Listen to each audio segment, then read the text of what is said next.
The worst part about being cut off from your family isn't when it happens, it's the quiet that follows. I stood in my parents' perfect living room, holding the adoption papers close like a shield. My mother's face, usually calm, showed something new, pure disgust. "You can't be serious, Gracie?" Her voice shook. "A single woman adopting a baby? What will people think?" I'm Gracie Wood, and until today, I was my family's pride. The youngest partner at a big law firm, top of my class at the university, the daughter who never did anything wrong. It's funny how fast that changes when you pick love over what looks good. Mom, Harper was my best friend. Her baby, Lily, has no one else. Lily needs me. Needs you? My father's laugh was sharp. That child needs a proper family, 2 parents, a stable home, not some career woman playing house. "I'm not playing," I said, my voice stronger than I felt. "Harper named me as Lily's guardian in her will. She trusted me with her daughter." Harper was 28 and unmarried with a child, hardly someone whose judgment we should trust, Mom spat. Her words felt like a slap. "Harper was a war widow. Ben died serving our country. How dare you? And now you want to throw away everything we've built? Our good name? Your job?" Dad steps closer, his presence big and heavy. "If you do this, you're no daughter of ours." My friend Maya's words from earlier echoed in my head. "They'll come around, Gracie. They have to." Now, I wasn't so sure. "Lily needs someone," I said softly. "Harper's parents are gone. Ben's dead. She has no one else." "Then let the system handle it," Mom said, her voice cold as ice. "That's what it's there for." My hands shook as I opened the papers. "I've already signed them. The adoption is final next week." The silence that followed was total. Mom's face went blank, her perfect social mask back in place. Dad turned away, looking out at their neat lawn. "Then you've made your choice," Mom said at last. "Don't expect us at your door. Don't call, don't write. You're choosing this situation over your family." "You're the ones choosing," I shot back, my eyes burning with tears. "I'm still your daughter. Lily will be your granddaughter." "We have no granddaughter," Dad said without turning around. "And as of now, we have no daughter either." I waited for Mom to argue, to show some crack in her perfect front. She just picked up her tea, took a sip, and said, "You should leave now, Gracie." The drive home was a blur. I pulled into the hospital parking lot, where I'd practically lived since Harper's accident. The baby unit was quiet at this hour, just soft beeps from machines and nurses whispering. Lily lay in her tiny bed, small and perfect, 6 pounds of hope. I pressed my hand against the plastic, watching her chest go up and down. "Hey there, sweet girl," I whispered. "Looks like it's just you and me now." "Rough day?"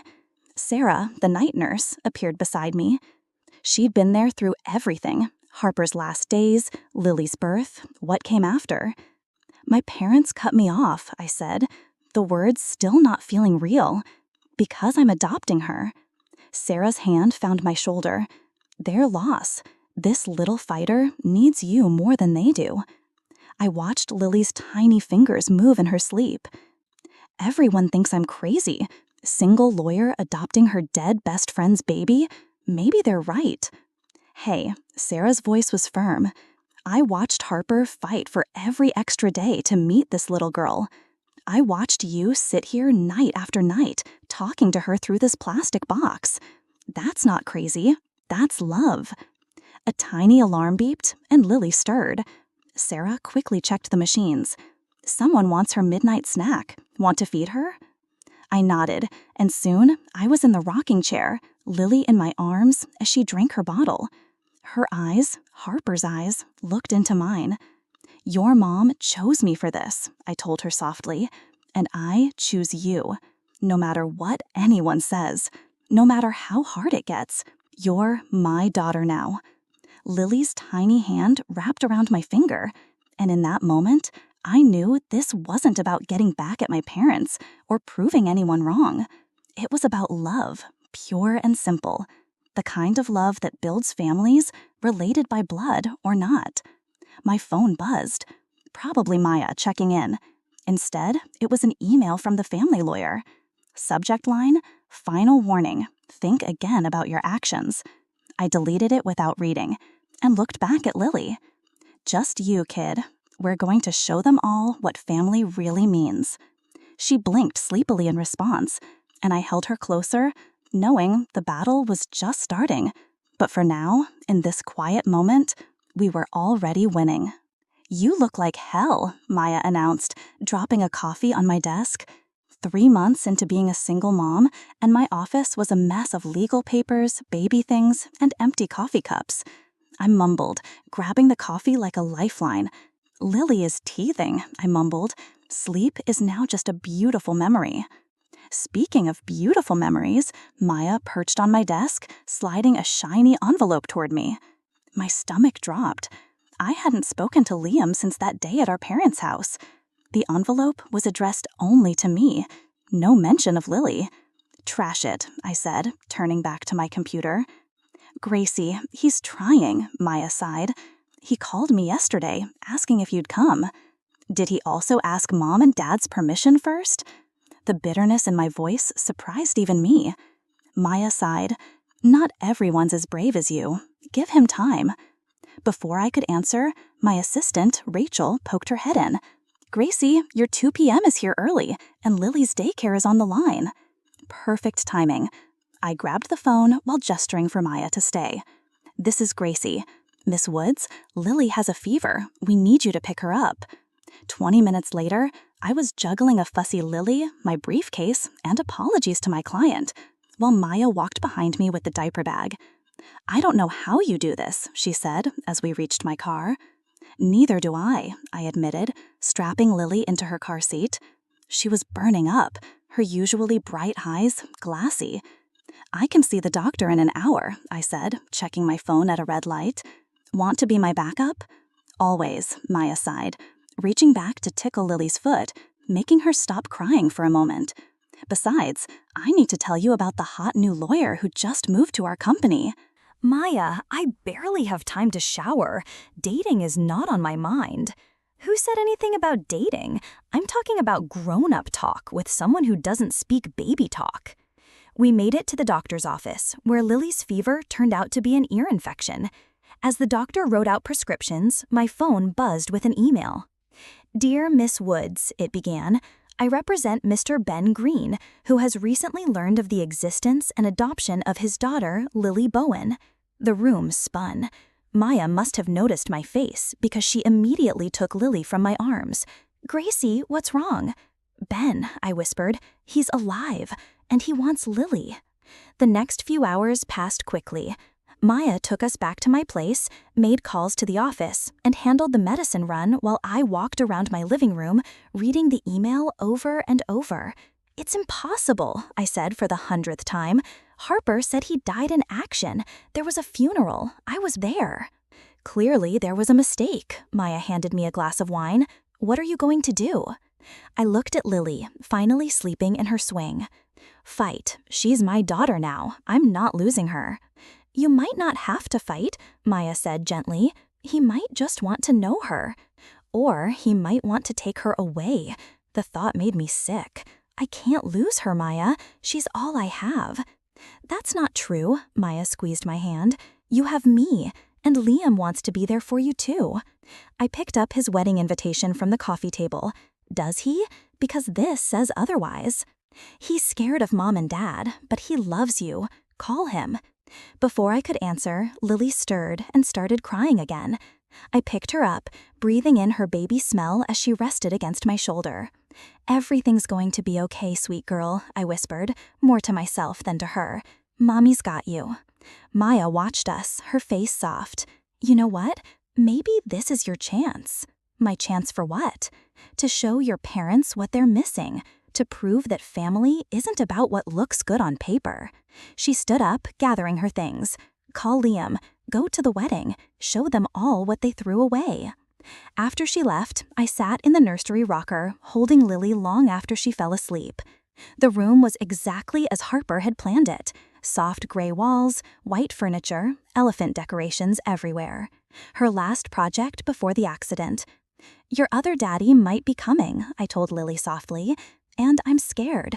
But I promise you, no matter what happens, you'll always have me."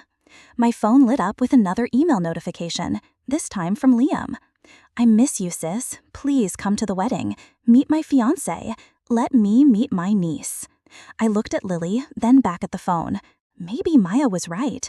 Maybe it was time to show them all what real family looks like. But first, I had to deal with a ghost coming back to life. The man standing in my office doorway looked nothing like the soldier in Harper's photos. Ben's hair had grown out, and a thick beard covered his face. But those eyes, those were the same ones I saw every day in Lily's face. "Thank you for agreeing to meet," he said, his voice rougher than I expected. "Sit." I gestured to the chair across from my desk, glad that Lily was safely at daycare. "Explain to me how you're not dead." He sat down carefully, and I noticed the slight stiffness in his movements. "I was missing in action for 18 months, captured during an operation. By the time I made it back," he swallowed hard. "By the time I made it back, I'd lost everything. Harper thought you were dead. We all did. I know." His hands clenched in his lap. "I went to her parents' house first, found out about the accident, about Harper, about," he took a shaky breath, "about my daughter." The way he said, "my daughter," made me stiffen. Lily is legally my daughter now. "I'm not here to fight," Ben said quickly. I need to know her, please." Before I could answer, Maya burst into my office. "Gracie, your 3 p.m. canceled and, oh," she stopped short, seeing Ben. "I'll come back." "No, stay," I said, needing her calm presence. "This is Maya, my friend. Maya, this is Ben, Lily's birth father." Maya's eyes widened, but she quickly recovered, sliding into the chair next to Ben. "The one who was supposed to be dead?" "Maya," I warned, but Ben actually laughed. "Yeah, that's me. Reports of my death were greatly exaggerated." "What exactly do you want?" I asked, getting straight to the point. Ben reached into his jacket and pulled out a worn photograph. "Harper sent me this before everything. It's the last ultrasound picture." He placed it on my desk with trembling fingers. "I've missed so much. I don't want to miss any more." "She looks just like you," Maya blurted out. When we both stared at her, she shrugged. "What? She does. Same eyes." "Can I see a current picture?" Ben asked softly. I hesitated, then pulled out my phone. The lock screen was Lily's latest photo. Sitting in her high chair, covered in pureed carrots, grinning that gummy smile that melted my heart every time. Ben's breath caught when I showed him. "She's beautiful," he whispered. "How old?" "Does she," he cleared his throat, Does she know about Harper? About me?" "She knows about Harper. I tell her stories every night." I pulled my phone back. "She has her mother's laugh," Ben nodded, quickly wiping his eyes.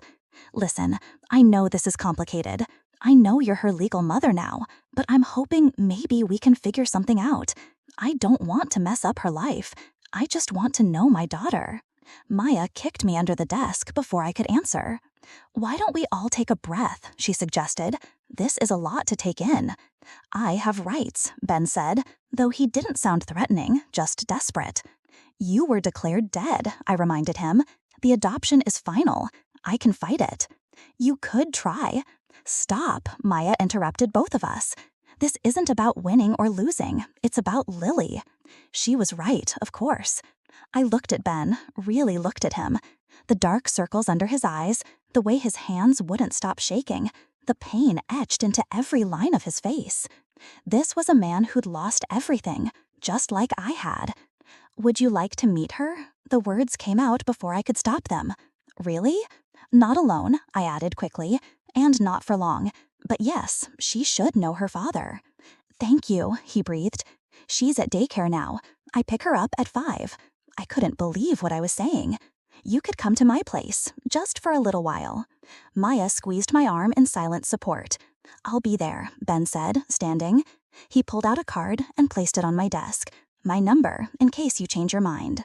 After he left, Maya turned to me. "Are you sure about this?" No, I stared at the card. But what choice do I have? He's her father. You're her mother, Maya reminded me. Don't forget that. I picked up my phone, looking at Lily's smiling face. I just hope I'm doing the right thing.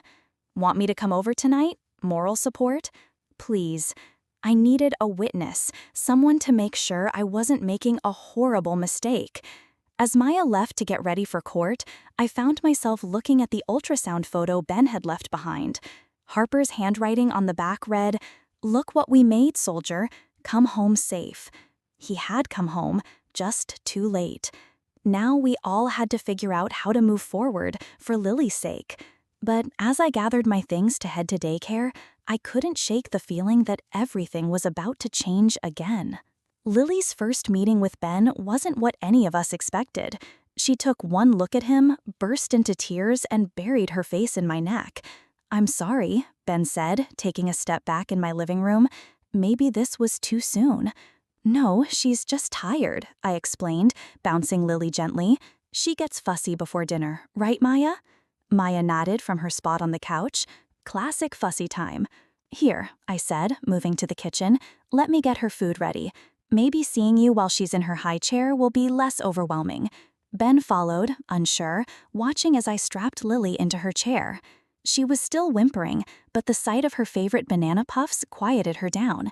"She loves these," I explained, placing a few on her tray.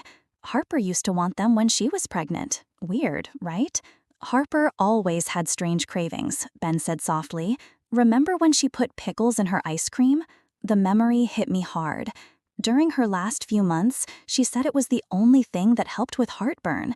Lily chose that moment to offer Ben a soggy puff, her tiny hand reaching toward him. "Look at that," Maya said from the doorway. "She's sharing. That's new." Ben carefully took the mushy offering, pretending to eat it. Lily giggled, Harper's laugh, and my heart tightened. "Thank you, sweetheart," he said, his voice thick. The evening went better after that. Lily warmed up to Ben slowly, especially when he started making silly faces at her. By bedtime, she was letting him help with her bottle. "She usually falls asleep during her last feeding," I explained, watching them in the nursery rocker. "Then it's straight to the crib." "You've got this down to a science," he observed. Trial and error. Lots of error. Once Lily was asleep, we gathered in the living room. The tension that had eased during baby time came rushing back.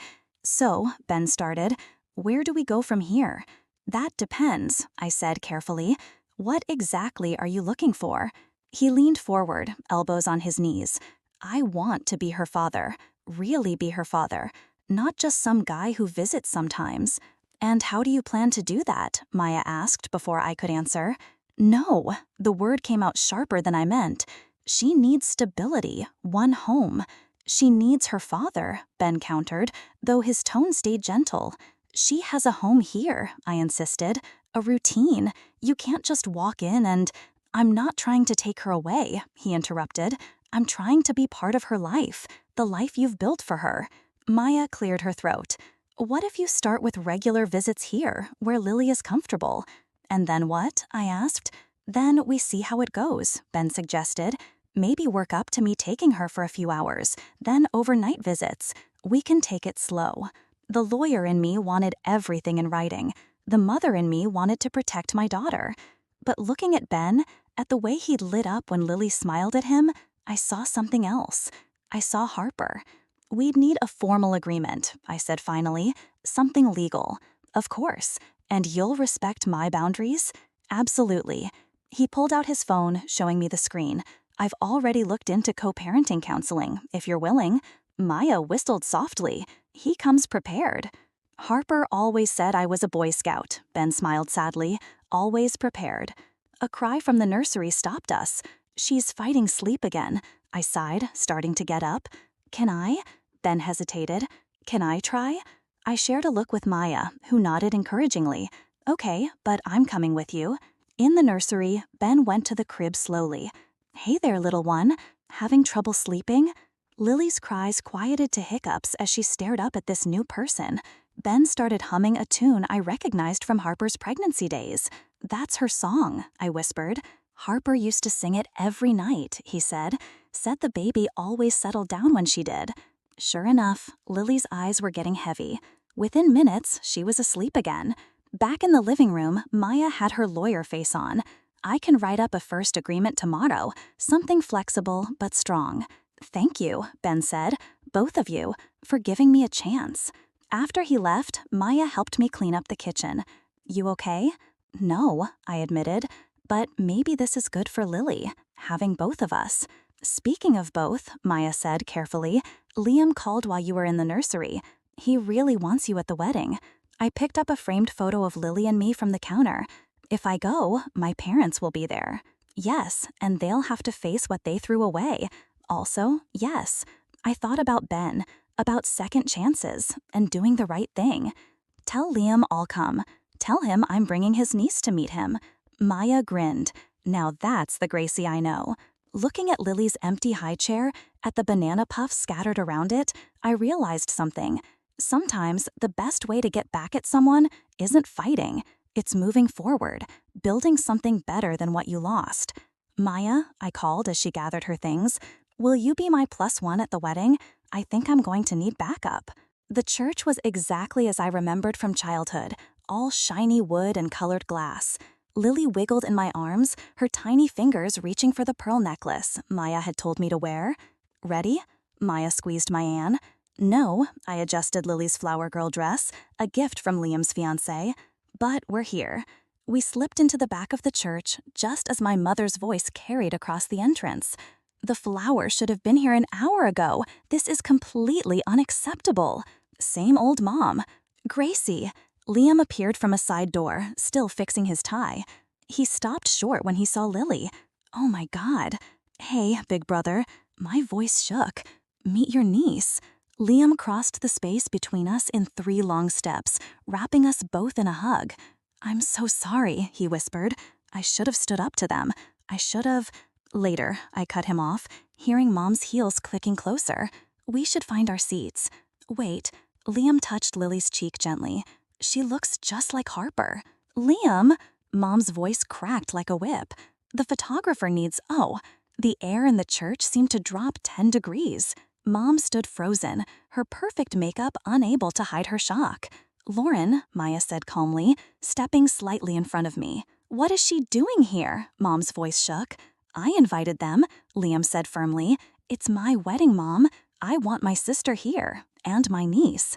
Lily chose that moment to let out a happy squeal, reaching for Liam's shiny tie. She likes you, I said softly. Mom's face hardened. This is not right. Today is about Liam and Sarah, not your situation. Mom, Liam started, but I cut him off. We're here as family, I said, meeting her eyes, whether you like it or not. Everything okay? A new voice joined us. Ben appeared, looking sharp in a suit. Sorry I'm late. Traffic was... What is he doing here? Mom's voice rose dangerously. I invited him too, Liam said. He's Lily's father. We've been getting to know each other. Mom's face went from red to white. You've all lost your minds. This is a proper event, not some modern family circus. Is there a problem? Dad appeared behind Mom, stopping short when he saw us all. Lily reached out toward Ben, who took her smoothly from my arms. The practiced move showed the past 2 months of working together. Look at them, Liam said quietly. Look at your granddaughter. Really look. Dad's eyes fixed on Lily, who was now playing with Ben's tie clip. Something flickered across his face. Recognition, maybe regret. She has Harper's smile, he said softly. John, Mom hissed. Lauren, enough. Dad's voice was tired. She's our granddaughter. She's a mistake, Mom snapped. This whole situation is... Mrs. Wood, Sarah appeared in her wedding dress, glowing and completely unaware of the tension. The planner needs you for... Oh, Gracie, you came. She hurried over, hugging me tightly before looking at Lily. There's my flower girl, though I guess she's a bit young to actually throw petals. Sarah, Mom started, but Sarah wasn't finished. I'm so glad you're all here. Liam's been sad without his sister. She turned to Ben. And you must be Ben. Liam's told me all about you. We'll have to get together for dinner soon. The simple acceptance in her voice seemed to calm Mom's anger. She looked around at Liam's firm face, at Sarah's true warmth, at Lily reaching now for her father. "The ceremony starts in 10 minutes, she said stiffly. "Try not to make a scene." She turned and left. Dad lingered behind. "She'll come around," he said quietly. "Just give her time." After they left, Liam let out a long breath. Well, that went better than expected. No one actually died. "The day's still young," Maya joked. Sarah laughed, then turned serious. "I meant what I said about dinner. All of us together. We're family now." "Speaking of family," Ben said, bouncing Lily gently, "someone needs a diaper change before the ceremony." "I've got her," I said, reaching for her. "We've got her," Ben corrected with a smile. "Come on." I saw the changing table in the bathroom. As we walked away, I heard Sarah say to Liam, "See, that's what family looks like. Your mother will figure it out eventually." In the bathroom, Ben and I worked together, him holding Lily's study while I changed her, both of us dodging her kicking feet. "Your brother seems great," Ben said, "and Sarah." "Yeah," I smiled, fastening Lily's diaper. "They get it, this whole crazy situation." "It's not crazy," he said softly. "It's just family. A different kind, maybe, but still family." Lily grabbed both our hands, bringing them together over her belly as she giggled. "See?" Ben grinned.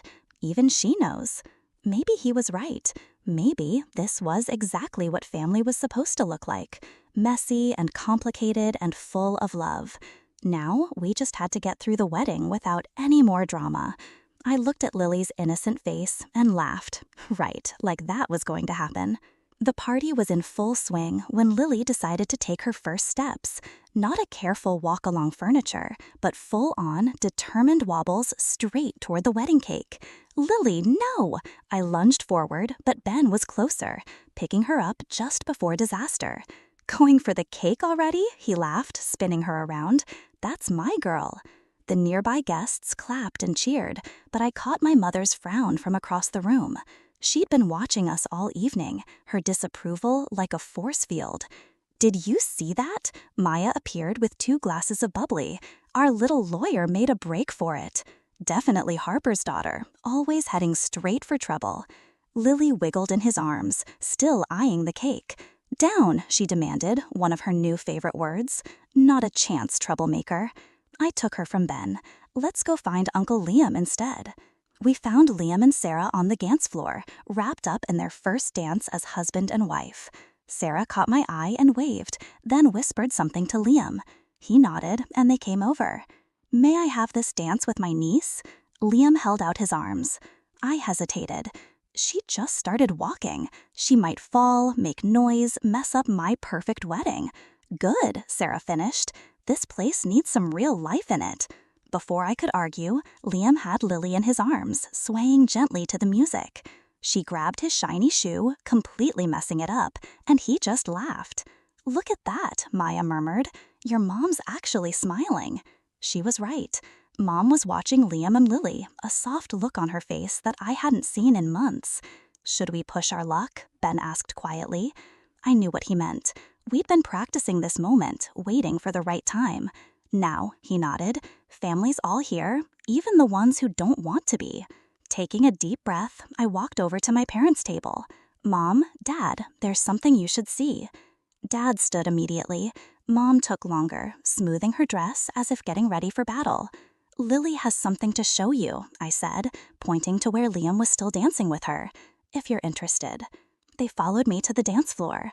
Liam saw us coming and set Lily down, holding her hands. "Ready, sweetheart?" Ben called. "Show everyone what you can do." Lily looked between Ben and me, then at Liam, who let go of her hands. She stood, wobbly for a moment, then took one determined step, then another. "Come to Mommy," I encouraged, kneeling down. She took 3 more steps toward me, then turned suddenly toward my parents. Dad instinctively reached out as she stumbled, catching her before she fell. The room went silent. Lily looked up at my father, then reached for his tie, just as she had with Liam. "Up!" Dad's hands shook as he lifted her. "Hello, little one." That's the first time she's walked so far," I said, my voice thick. "She's been practicing. She's very determined, Ben added, moving to stand beside me. Like her mother, both of them. Mom's hand flew to her mouth as Lily patted Dad's cheek. "John," she whispered. "I know, Lauren." Dad's voice was rough. "I know." Maya appeared with her phone, taking pictures. "First steps at her uncle's wedding. That's going in the baby book." "Baby book?" Mom's voice was faint. "I have one for her," I said, "like you kept for me and Liam, with all her firsts, her big moments, pictures of her family." "All her family," Ben emphasized. Dad bounced Lily gently, making her giggle. "Lauren," he said quietly, "look at her. Really look." Mom stepped closer, unsure. Lily immediately reached for her pearls. "No, sweetie," I started, but Mom shook her head. "It's okay." She touched Lily's hand gently. "I used to let you play with them too, when you were small." The music changed to something slower. Liam and Sarah joined our little group, making a safe circle around this fragile moment. "Would you like to dance with your granddaughter?" Sarah asked softly. Mom's eyes filled with tears. "I don't—" "Yes, you do," I interrupted, "and so does she." Dad carefully moved Lily to Mom's arms. She stood stiffly at first, then began to sway slightly to the music. "She looks just like Harper," Mom whispered. "But she's got Ben's eyes," I said, "and Harper's laugh. And somehow she's still completely her own person." "She's perfect," Dad said. Ben cleared his throat. "We're having dinner next weekend at Gracie's. Maybe you'd like to come." The old Lauren would have said no right away, talking about proper behavior and appearances. But this Lauren Wood was holding her granddaughter for the first time, watching her play with those same pearls I had played with decades ago. "What time?" she asked softly. "6," I said, hardly daring to breathe. "Lily usually has her bath after dinner. She loves splashing." "I remember when you were that age," Mom said, her voice shaky. "You loved the water too." Lily chose that moment to plant a wet kiss on Mom's cheek, leaving a smear of cake frosting we hadn't managed to clean off. And for the first time in over a year, my mother laughed. The first family dinner was going surprisingly well until Mom brought up Harper's parents. "I just think Lily should know her other grandparents," she said, passing the salad. "The Bowens were good people." Ben's fork clattered against his plate. "Were?" The room went silent, except for Lily's happy babbling from her high chair. "Mom," I warned, but she continued. "Well, after Harper's accident, they just disappeared, sold their house, moved away. No one's heard from them since." "They didn't just disappear," Ben said quietly. "They died. Car accident 6 months ago. That's how I found out about Lily. I was trying to find them." Mom's face went pale. "Oh, I didn't—" "Of course you didn't," I snapped. "You were too busy cutting me off to keep up with anyone else's sadness." "Gracie?" Dad started, but I was on a roll. "No, let's talk about it. Let's talk about how you left your daughter and granddaughter when we needed you most. Let's talk about how it took a wedding and first steps for you to even look at Lily." "That's not fair," Mom protested. "Fair?" I laughed, bittering. "Was it fair to make me choose between my family and my best friend's dying wish?" "Gracie." Maya touched my arm, but I pulled away. "Harper trusted me," I continued, tears burning. "She trusted me to love her daughter, to give her a family. And where were you? Where were you when I was up all night with a crying baby? When I was trying to figure out how to be a mother with no one to guide me?" "I was scared," Mom burst out. "I was scared for you, throwing your life away for someone else's child." "She's not someone else's child," Ben and I shouted at the same time. Lily started crying, surprised by the loud voices. Ben reached her first, lifting her from the high chair. "Shush, princess," he whispered. "It's okay." "Nothing about this is okay," I said, wiping my eyes. "You don't get to walk back in and pretend the last year didn't happen." "We're not pretending," Dad said firmly. "We're trying to make it right. By suggesting we find more dead grandparents? By being here now," Mom said softly. "By admitting we were wrong." The room fell quiet again, broken only by Lily's snuffles against Ben's shoulder. "You know what Harper said to me?" I asked, finally, right before she died. She said, "Love makes a family, Gracie. Not blood. Not duty, just love. Maya squeezed my hand under the table. She was right, Ben said. Look at us. A dead woman's best friend, a soldier back from the dead, and a baby who somehow brought us all together. Liam added from the doorway. We all turned. I hadn't even heard him and Sarah arrive. Sorry we're late, Sarah said, holding up a bottle of wine. Traffic was terrible. Lily immediately reached for Liam, her tears forgotten. Up, up. The tension broke as Liam picked her up from Ben. There's my favorite niece, Liam panted. She's your only niece, Sarah laughed. Still favorite. He looked around at our tear-stained faces. Did we miss something? Just some overdue honesty, Maya said calmly. Mom stood suddenly. I need to show you something. She hurried to her big purse and pulled out a thick envelope. What's that? I asked tiredly. I've been keeping things for Lily. She opened the envelope, spilling photos onto the table. From the wedding, and I found some old pictures of Harper from when you were kids. I picked up one photo. Harper and me at 16, covered in mud at Barfriel attempt at soccer. You kept these? I kept everything, Mom whispered. Even when I was too proud to admit I was wrong, I kept everything. Ben leaned over my shoulder, looking at the photos. Is that Harper at prom junior year? I nodded. She wore yellow because everyone said it was impossible to pull off. That sounds like her, he smiled sadly. I'd like to help, Mom said suddenly, with Lily, if you'll let me, both of you. I looked at Ben, who nodded slightly. We have a routine, I said carefully. Ben has her Wednesdays and every other weekend. I have her the rest of the time. We do Sunday dinners together. Maybe, Dad cleared his throat, maybe we could join for Sunday dinners sometimes. Lily squealed from Liam's arms, reaching for the shiny photos on the table. Careful, sweetie, Sarah said. Those are memories. No, I corrected her, gathering the photos. These are just pictures. We're making memories right now. Mom's eyes filled with tears again. Can we make new memories? I looked around the table at Ben's hopeful face, at Maya's encouraging smile, at Liam and Sarah with Lily, at my parents' unsure faces. Yes, I said finally, but on one condition. Anything, Mom promised. We hang Harper's picture in the living room. Lily should grow up seeing her mother's face. Of course, Dad said immediately. She's family too. And just like that, our strange, broken family took another step toward healing. Not perfect, not normal, but ours. Lily reached for me from Liam's arms, and as I held her close, I whispered, You were right, Harper. Love makes a family. Mama, Dada, look! Lily stood proudly next to Harper's portrait, showing off her new dress, like Mommy Harper. She wasn't wrong. The yellow sundress was almost exactly like the one Harper wore in the photo, even the white daisies. Your mom would have loved this, Ben said, adjusting Lily's bow. She always said yellow was the color of joy. And stubbornness, I added, smoothing Lily's curls. Remember how she refused to wear anything else for an entire summer? The doorbell rang, and Lily ran to answer it. Grandma, Grandpa! Mom swept in, carrying a cake box. There's my sunshine. Is everyone ready for the party? Just waiting for Liam and Sarah, I said, taking the box. And Maya's bringing the decorations. I still can't believe you're doing this, Dad said, lifting Lily up.